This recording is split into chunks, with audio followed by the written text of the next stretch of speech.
Hey everyone, welcome back to the 443 Security Simplified. I'm your host, Mark the Liberty, and joining me today is... Corey Dead Beef Knockreiner. Corey needs a haircut, Knockreiner. I thought that's the one we were going to go with. Good point. On today's episode... You can tell by my part. Inside joke, sorry. Exactly. On today's episode, we will highlight 2 malware variants targeting Android devices. But before that, we'll go into the latest in the FBI entering the boxing ring and punching a threat actor in the face. With that... You get him.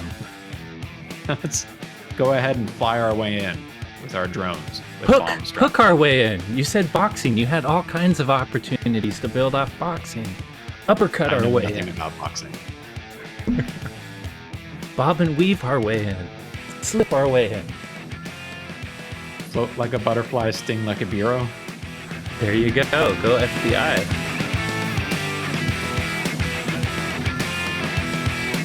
So let's start this week with a follow-up to a podcast from, I think, exactly a month ago.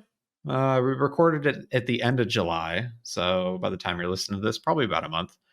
Where we discussed the latest evolutions of what I thought was Qakbot, but Corey quickly pointed out was Qakbot because there is no U in it.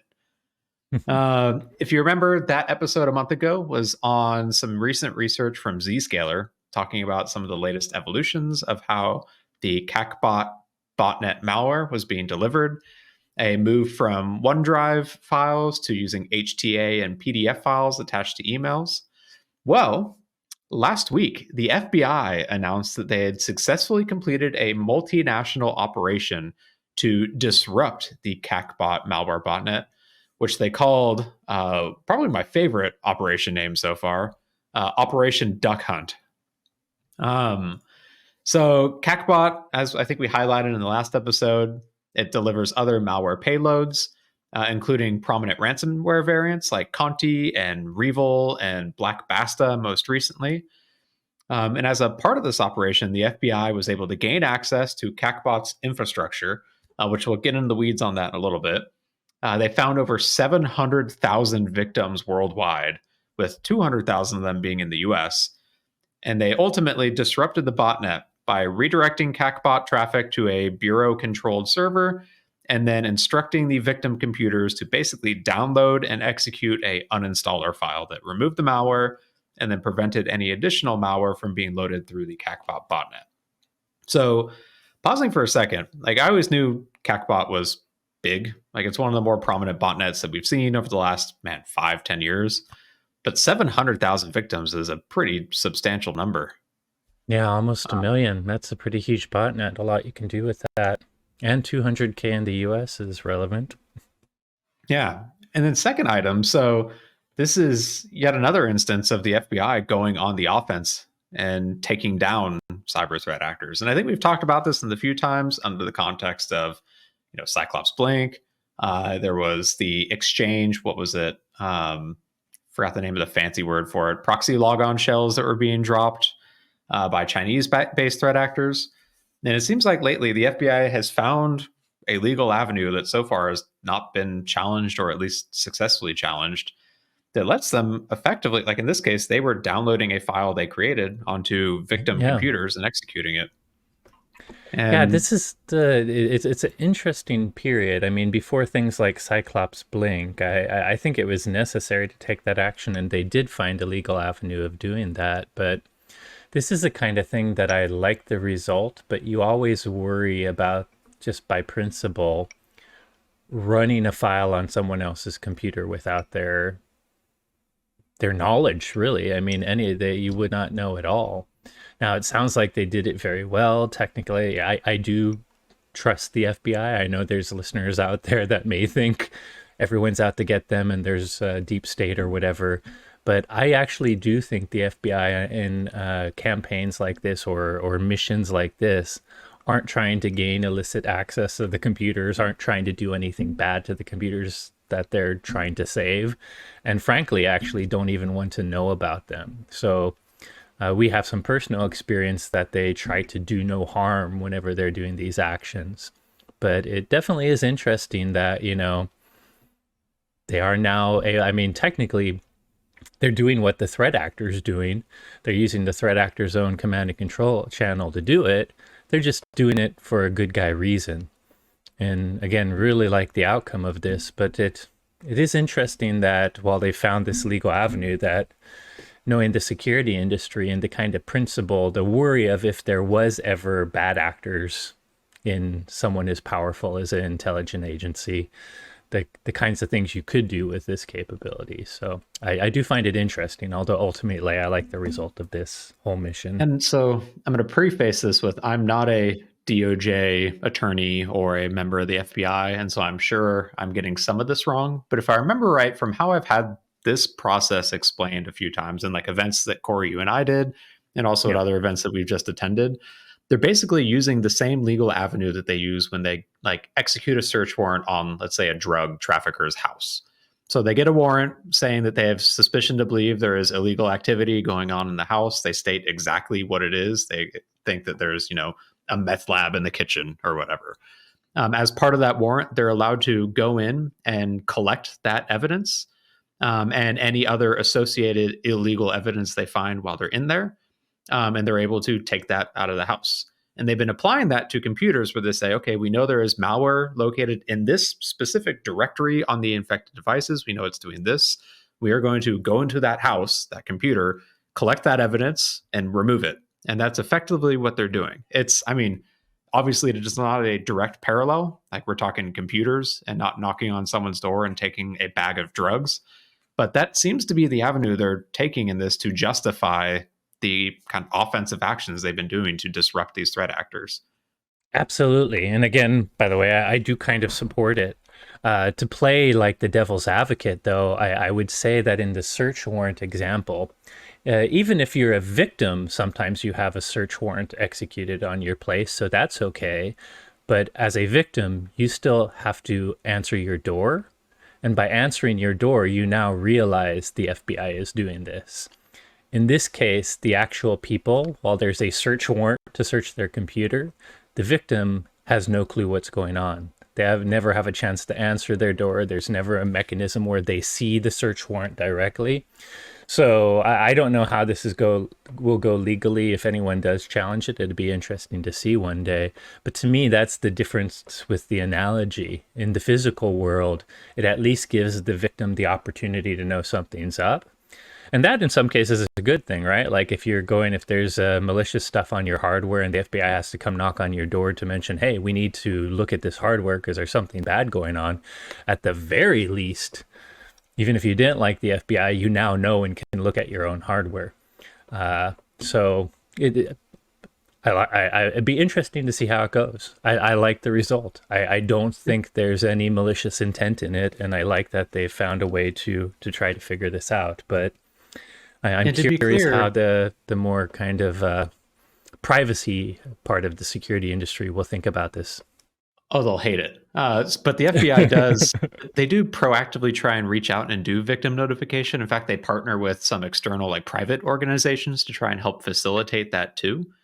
So if I would continue the analogy, I would say that this is more of an instance of instead of knocking on the door, they're breaking it down with the old sledgehammer and collecting their evidence and then leaving a note on it saying, hey, we took care of it for you. Which I guess if we're drawing that line, that is a little more disruptive than a knock and search warrant to the victim themselves. So I think you and I are in agreement. Like this feels like a case, man, I hate saying the ends justify the means because that's never used in a good context ever. But in this particular case, like the end result is, in my opinion, from a citizen of the United States, noble and worthwhile. I'm still, I don't know, even after all of our interactions with, the FBI and like seeing this go happen, it still feels a little weird just from a privacy perspective. And I would like to see better, more well-defined laws and legislation to at least like this feels like a weird loophole. And I would rather have a actual defined like, yes, they can go do this to protect national interests defined by this statute or whatever. I don't know. It feels weird using something that clearly was made before computers existed for something like this. But that's me getting nitpicky. I Agree. do still agree that in this case, they just disrupted a botnet of 700,000 computers. That's pretty dang good. Yeah. And I think we're both agreeing here, Mark. I think one of the things that makes it easier for us to accept is we have personal relationships and know some of the people that work on things like this. So we understand where they're coming from and the nobility of the mission.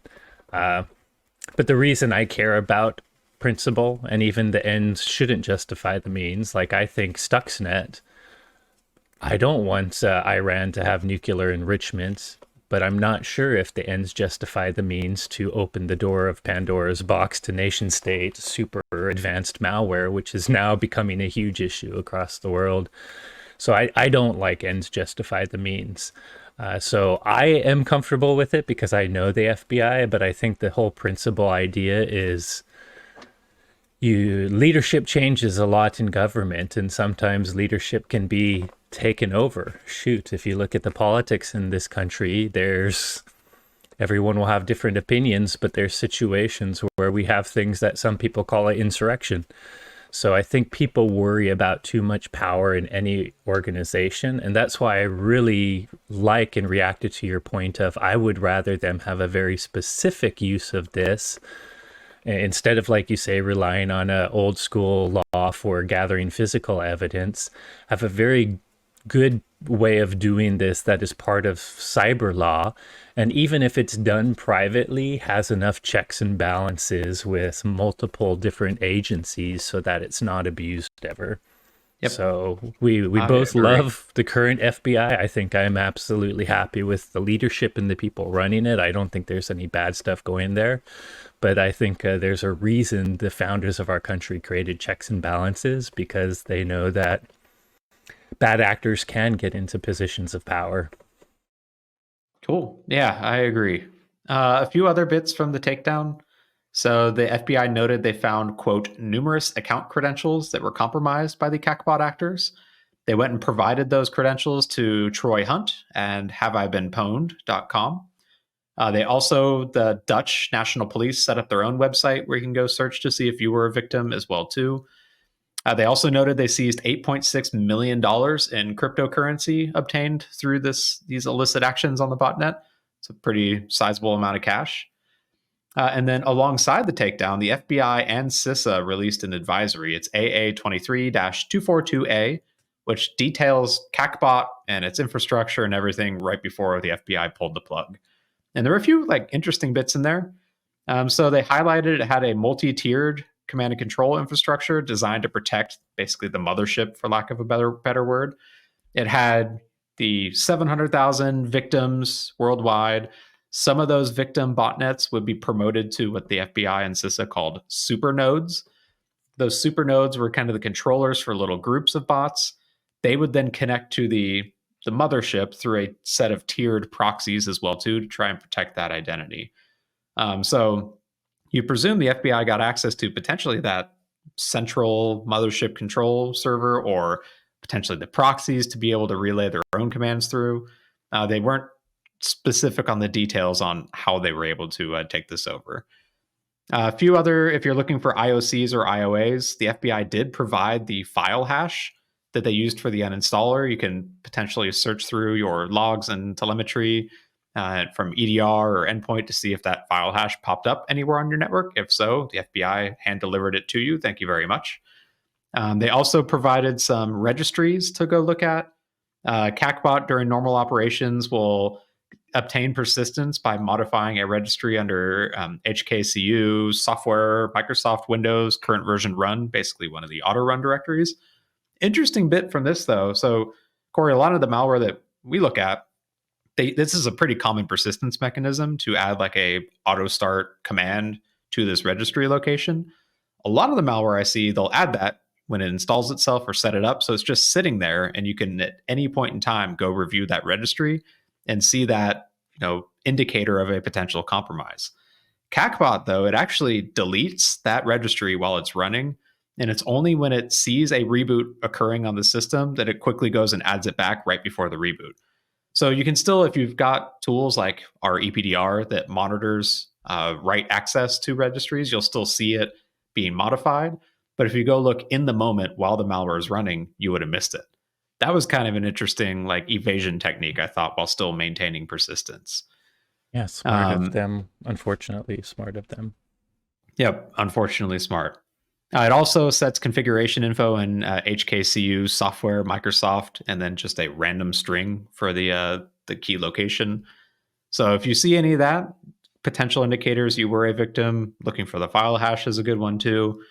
But oh, and the last thing I wanted to highlight. So they gave us the file hash for their uninstaller.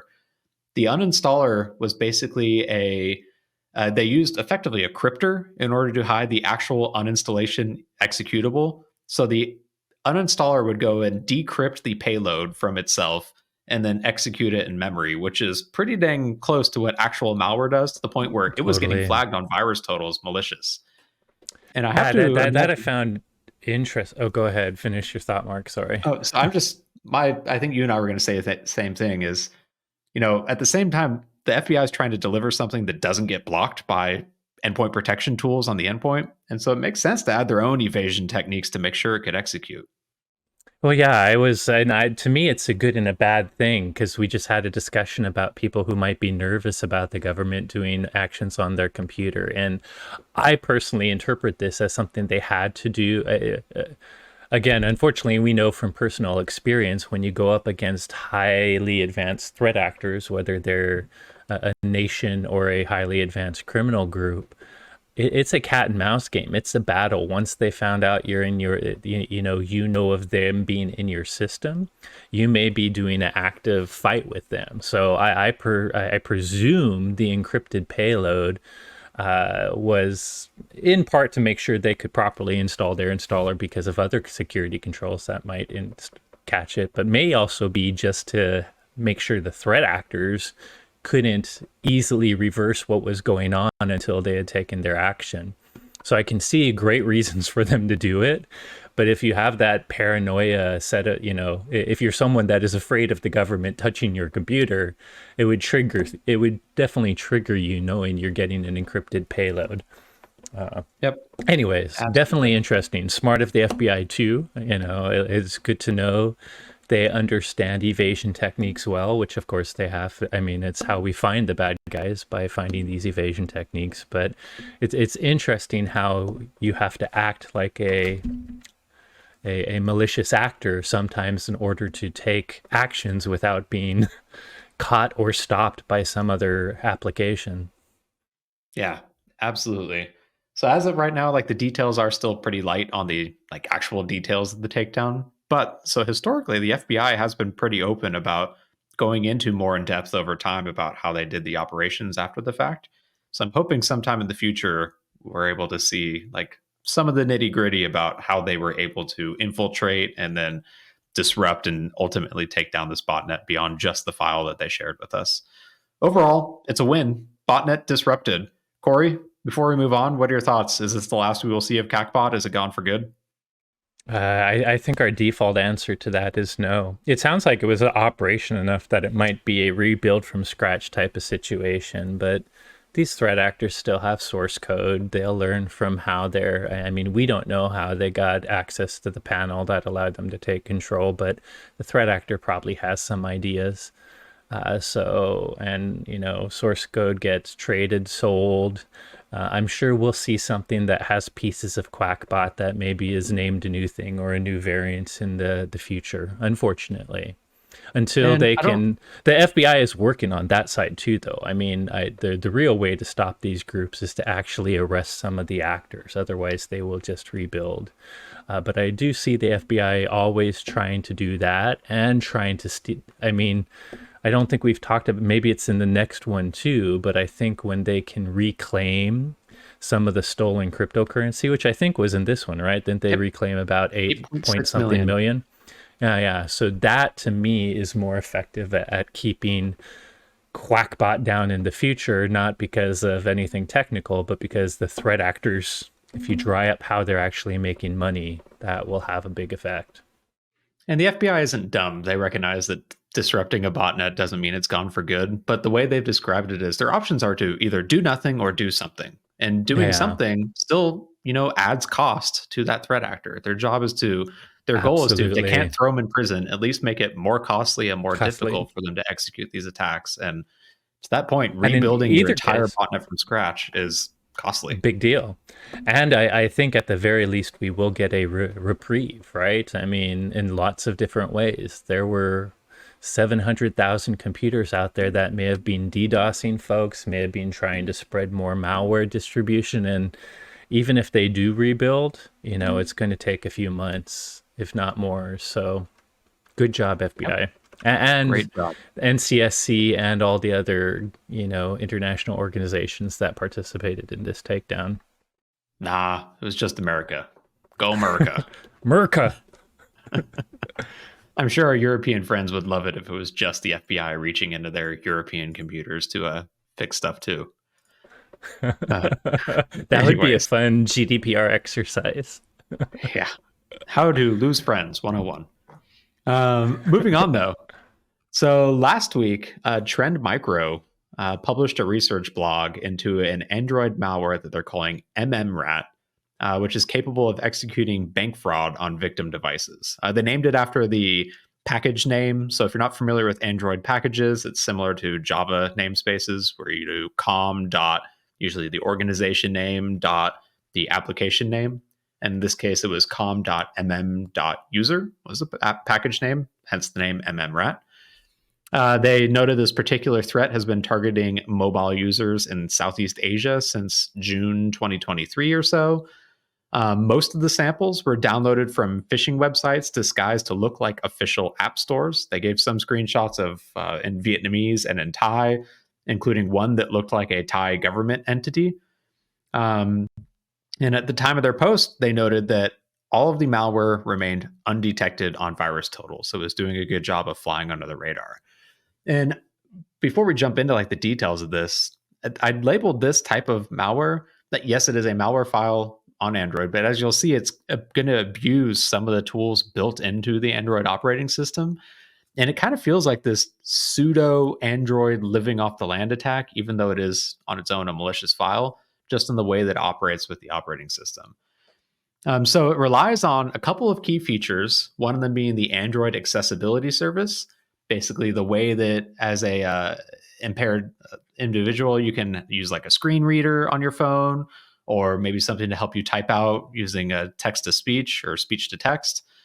It also abuses the media projection API, which is basically Android's way of mirroring a screen on something else, typically a monitor or Chromecast or whatever. Because of this, or using these features, it's able to capture user input, screen record content, and even remotely control the device as well, too. So they noted, again, it masquerades as an official government app or sometimes a dating app. Basically, someone would go search up something from the Thai government, or maybe they want to go meet a friend or a romantic acquaintance. They end up on one of these fake phishing app stores that has this one with instructions on how to install it. That's how they ultimately get the malware on their device. When it runs, it launches as a 1 pixel by 1 pixel activity. Activity is the name of just like a screen UI in Android. So it's a common evasion technique there where no human can see a single pixel floating around on the screen typically. Maybe if you're on a super old phone, you have a better chance of catching this. But on most modern phones, I don't think you'd notice a 1 pixel by 1 pixel app on there. The only benefit to low PPI is you might catch the 1 pixel attack if you have a really crappy screen. There you go. Yep. No more OLED high pixel density screens for me. It's a security feature with low resolution. So the basic attack flow, the victim's tricked into installing the application. The victim then grants it the necessary permissions, which is typically the Android accessibility permissions.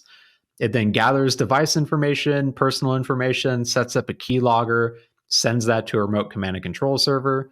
Then it waits for the victim to stop using their device. It periodically checks to see if they're using it. If it notices it's inactive, the malware then wakes the device remotely. It can unlock the screen and then execute bank fraud, basically open up your Bank of America or Bank of Thailand app and wire transfer money out of there. It includes screen capturing for server-side visualization of the device screen. And then once it's done, it uninstalls itself and removes all traces of the malware from the system. So it's basic, but still kind of sophisticated, and then it cleans up its tracks. Some key features, they noted the command and control traffic. It uses a custom protocol buffer with some predefined messages in it. Kind of interesting. It can gather information, including network data, screen data, battery data, the installed apps you have, and your contact lists every 60 seconds. Trend Micro thinks that the contact info is to help scope it to a certain geographic region, probably based off the names that it sees in there or addresses. It can say, okay, I want to target people in Hanoi. Well, then look at their contact list, and that's probably applicable then. It can automatically grant additional permissions to itself by launching the permissions request dialog and then using the accessibility features to find the OK keyword and then click it, which is kind of interesting. Obviously, the user would see that if they're looking at the device, but if it's sitting in their pocket or whatever, the phone will wake itself up and grant itself more features. Kind of dang creepy. Another thing they noted, so typically with bank fraud malware on mobile devices, it limits keylogging to just when the victim is using like a banking app. In this case, it logs every single action the user takes on the device and ships it back to the command and control server, generates a ton of traffic along the way because of that. It has a capability of detecting when you are unlocking your phone, either through a pin or like the pattern thing on Android, and it will track that, send it to command and control server so it can replay it using the accessibility features. That's how it unlocks the device. And then it has two different ways of recording the screen. The first preferred one is using the media projection API. It's basically Android's built-in way of mirroring a screen somewhere else. But there's actually some security features in there. There's a flag that other apps and your web browser or websites can use called Flag Secure that prevents screenshots and screen recordings. And that prevents basically this media projections API from working. I would assume most banking apps would have that enabled. Unfortunately, the but we're about to hear about might take more work, but you're going to tell me why that doesn't really help your banking apps. So when it encounters one of those that has that flag set, it uses this custom user terminal state, as they call it, that basically abuses the accessibility service to recursively dump all of the text from the child nodes of that screen. And so basically it gets like a text version of whatever the page is. Obviously makes it a little more difficult for the threat actor on the other side to reconstruct it because they don't have the full GUI. They just have the contents of the page. But because it doesn't rely on that media projection API, it bypasses that flag and still allows them to effectively still gather everything on the screen. It's a kind of a clever workaround. And really, this is showing how dang powerful that accessibility feature and permission set is. Yeah, I guess you think if you have a blind person, you'd probably have to in text describe everything that's happening. So you don't really need a screen recording so you know what's going on nowadays. Yeah. So when it comes to like takeaways, the ones they highlighted were only download apps from trusted sources. That's an obvious one. Regularly update your device software and just be cautious about granting permissions, especially accessibility.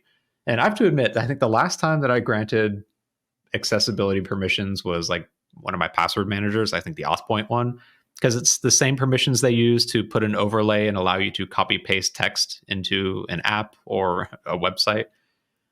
Yes, Corey, are you hinting at something? Oh no, I'm not hinting at anything. You were just giving possible fixes for this, you know. As you hold up your iPhone to the camera. What? Because we all know iPhones are unhackable, correct? Look, we both say that Mac's unhackable is BS, but when is the last time you read any one of these mobile threats that was out of context of Android? The one thing Apple has going against them and for them, against them because I like having control of my devices, but for them is the closed ass garden. Apple phone issues can happen. I'd follow Patrick Wardell if you want to know how Mac OS and iOS has problems. But this isn't the only Android thing we're going to be talking about today. Listen here, smartass. That walled garden is looking like it's crumbling down here soon. Apple is on the losing end of a lawsuit right now with Epic Games, I believe. Yeah, Epic is going to force us to get malware. By the way, I do think Apple is going to be using security as one of their primary defenses. In that case, by the way, actually side with some aspects of what I do think the BS of forcing people to pay extra and not be on a I mean, Apple does have too much power in some cases, monetarily and financially. So I'm not against Epic, but security will be their defense. Yep. And I do agree that Apple's walled garden is a strong security feature. There's a reason that vulnerabilities that can gain execution on Apple devices are worth millions of dollars because it's so dang difficult to get past it. Whereas Android, you trick them into sideloading a app and boom, there you go. I will say Mac OS by definition, because they started as an OS that had to immediately allow you to say, okay, I will allow apps from non-sanctioned developers. I'm not as confidently holding up my MacBook for this, you know. MacBook, don't take me wrong. Apple is not bulletproof. Mac OS is something I would have a lot of security software for. They put a lot of time into both their walled garden and secure boot on the Apple phone. And Android is doing a good job too, but they definitely allow things to be a bit more open and customizable. And that goes both ways. While we continue down this Apple boy fandom right here, they are actually making efforts in Mac OS to harden it, not to the same degree as iOS. But what the heck is the name of the acronym for the controlling act like rootless on Mac OS as well too? Which we've seen. I know what you're talking about. Bypasses to it, but they actually it's pretty dang powerful how they restrict some permissions to just things explicitly signed by Apple with the correct permissions granted to them. So. And while I'm mixed as I'm mixed on their M1, their own chipsets, because I don't always like system on the chips. I like dedicated GPUs in some cases.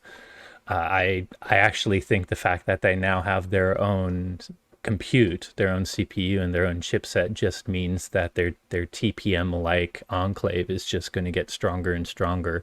And things like rootness and signing is purely completely under their control all the way down from the chipset at this point. So yeah, there's benefits to controlling everything. Unfortunately, as we continue to let them control everything, one day they're going to put the pressure on and make us pay through the nose. Not that they're not already doing that. One day Apple will make you pay through the nose? That's implying that today and the last 2 decades are not that day? I'm just saying, if you think about how much we already pay when they let us do a few things on our own, imagine how it's going to get when they control the world. They were the first company to be worth $1 trillion, right? That's also implying Apple doesn't already control the world, or at least the United States. Good point. But so back onto MMRAT though, on Android devices, like the accessibility permission, I feel like is one where maybe there does need to be some more prominent security warnings on that permission specifically too. And I mean, my original point with this, with the password manager was it's been a while since I did that. I don't remember exactly what the pop-up was and if it was any different than any other permissions grant, but the accessibility ones, they seem innocuous because on the face of it, it's accessibility. It's not super sensitive, secure, can override everything and keylog you permissions. So maybe there does need to be some additional like prompts to go through of, hey, by the way, this could allow it to blah, blah, blah, blah, blah, blah. I think you're so right, because it even happens like on Mac OS, we use things like Teams or Zoom. Everyone uses that nowadays in business. And when you first set it up and the first time you do screen sharing, even on Mac OS, you're going to get an accessibility setting to be able to display your screen share. And I don't think it's intuitive for it. Like, everyone thinks of accessibility and thinks of helping people that are differently abled, right? Which I get. And either if you're not differently abled, you may eventually just want to say no to that, which could break things, because why would you need an accessibility setting if you're not? But how does screen sharing naturally, intuitively tie into accessibility settings? In my opinion, it doesn't. I understand why it's there, because actually there's a lot of, I get why you have to get applications permission to figure out what's going on in the screen so that they could actually translate it to whatever, ability a person has. But I agree that it's a weird permission that you might think is innocuous and okay to add, but you don't realize all the power that that particular set of settings has. Yep. So maybe we will see something addressing that in the future from Android. Or maybe we'll need to see more of it from Apple once they open up their walled garden and everyone gets Actually, hacked. what I was going to say, Mark, is since I gave Apple some security credit, I was going to say, yeah, we should see that happen from Android, and then Apple will copy it. Because Apple does not make features. They don't. They're not innovative at all. Anyone I that thinks mean, Apple is innovative is an idiot. Every big feature they've had, they've copied, and they were fifth the market with it. They just found out the perfect timing where it was finally ready for mainstream and added a few tweaks to it to make it better for the average consumer. But they don't innovate. I'm going to give one minor counterpoint to that. The dynamic island on the new iPhones is pretty dang cool and a good way of making use of what used to be an ugly notch. But I see what you're saying. Yet they introduced the ugly notch in the first place. Correct. Their innovation is trying to make their barf less smelly. That's our podcast title, making barf less smelly.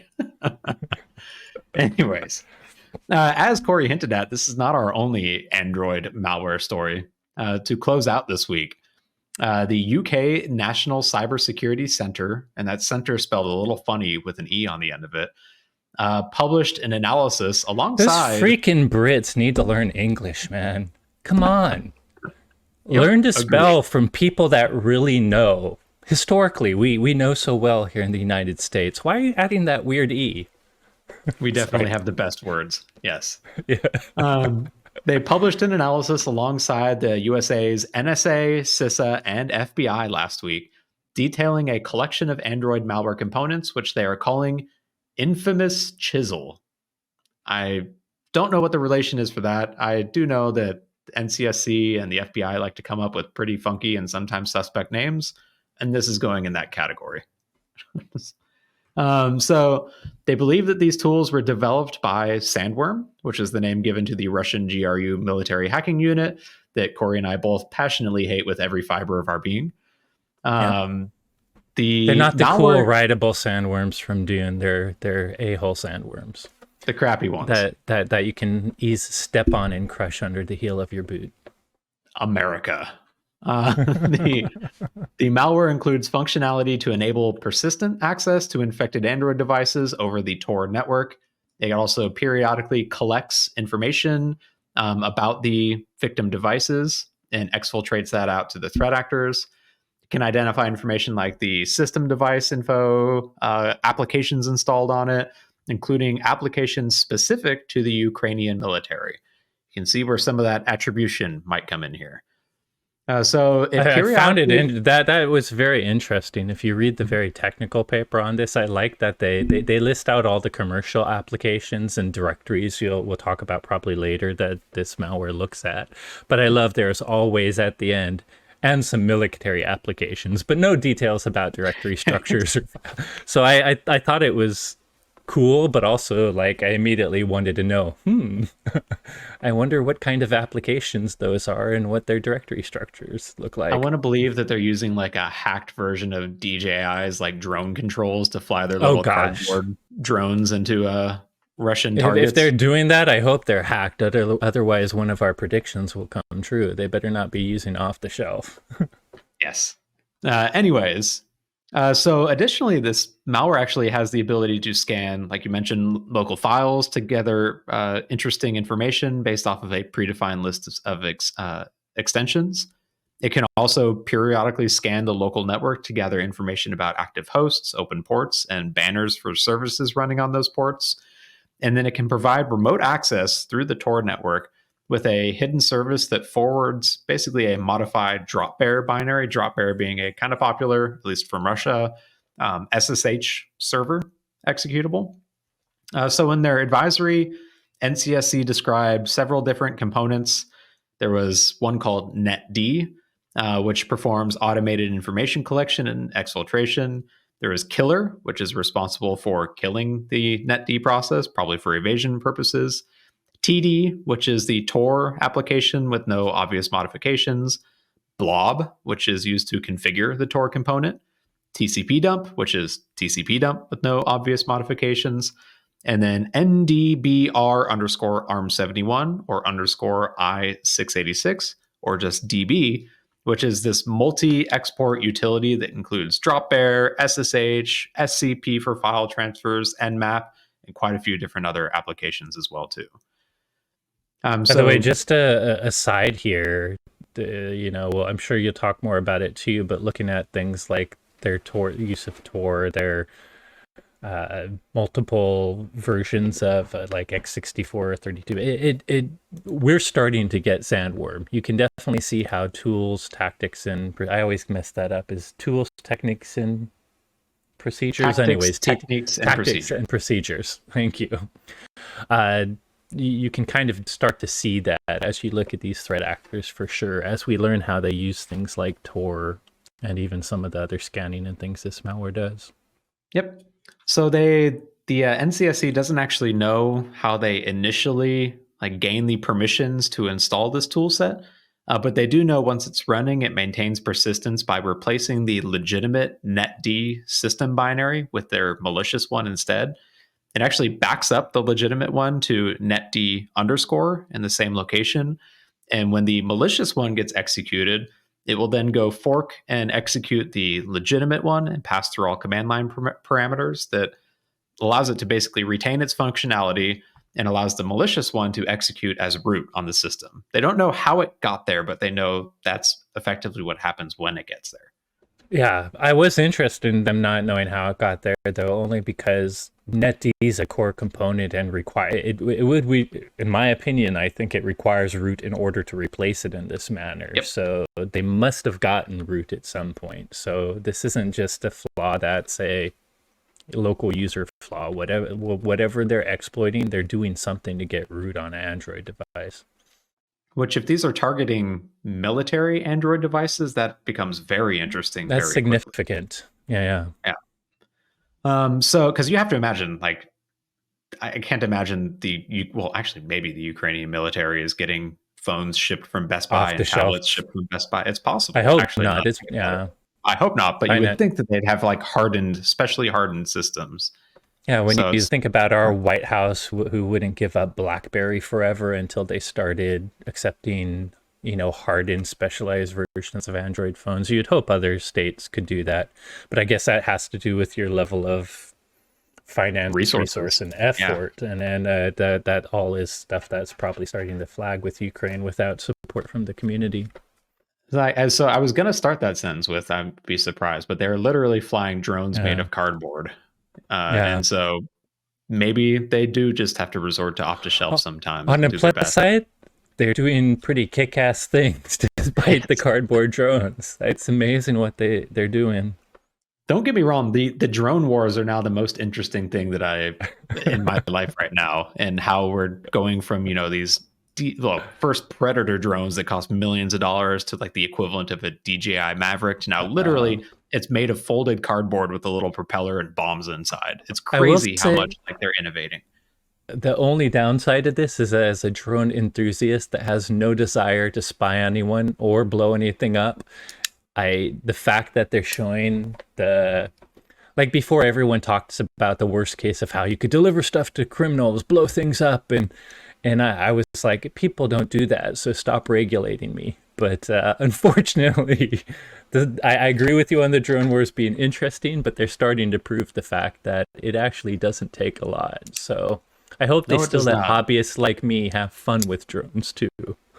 I don't want to hurt anyone. I gotta admit, this will probably put me on an FBI watch list, but I have at least a little bit of a desire to blow stuff up sometimes, especially with a cool drone. Obviously, nothing would harm people or other people's property, but it would be pretty dang cool to go fly into a garbage heap and blow it up. Yeah. If it's fireworks, if it's Mythbuster type thing in a safe environment, that would be very cool. But I'm just saying, when I'm flying in my own neighborhood, it's usually just for fun, and I'm not trying to look at anything. Yep, agreed. So anyways, back to the Android malware. So we mentioned how it gains persistence. It can grab information from some predefined locations. It's got a few like hard-coded lists of directories for popular web browsers like Firefox, Chrome, Edge, whatever. It has directories related to cryptocurrency wallets and Binance and CoinDesk and By the stuff. way, that was the surprise, Mark, because this is obviously a Russian threat actor. The VPN, like they also are besides the military directories, which you know exactly why they're looking at those. I get the VPN in the messaging apps, like what is it? The one I never Telegram use and because it's WhatsApp. shady. Yeah, Telegram specifically. I mean, Telegram people use it normally, but I feel like you're on an FBI watch list just when you install that. But the crypto wallets, that is all financial. I guess I could Yeah. see one way you use that in a more nation state as, draining someone's account is a form of threat and stopping them from. But that seems almost more criminal. But I wonder if they're kind of if Russia. It seems like Russia's having more and more trouble with this particular silly war they've started with Ukraine for no good reason, and even internally are starting to have, So it just was weird for me to see crypto wallets. Are they doing that because they want to mess up Ukraine's finance by stealing, or do they actually need money because of sanctions in the similar way that North Korea is? I don't Never I don't go know. I full just thought North the Korea. crypto, yeah. It's weird. That's a good rule to live by, Mark. I feel like Putin might be going full North Korea. Yep, exactly. Back to the Android malware. So it also has Nmap as a utility to scope out the network. It's a stripped down version called Minimap that it uses. It also has that drop bear tunnel, which has actually a little slightly modified authentication mechanism that they noted in this report. So normally, drop bear will use etc passwd or etc shadow as a more secure Where you location on a store Linux machine. password hashes. Yeah. Yep. To if you're not familiar with the differences between those, etc passwd, anyone on the system has read Bad. access to it, meaning anyone can view the hash in there. Etc shadow, only root has Good. permissions to read out of there. Yes. So they've instead modified the drop bear authentication mechanisms to check for a hard coded user or a hard coded GUID of, I think it's dead beef, another favorite command of Sandworm. And it only checks etc passwd or etc shadow if that hard coded username or UID is not there. And then finally, the white paper noted that some of that authentication mechanism stuff, and especially with drop bear specifically, overlaps with the VPN filter malware, which is the predecessor to the Cyclops Blink malware and appears to be a evolution in this chain that the Sandworm has been doing.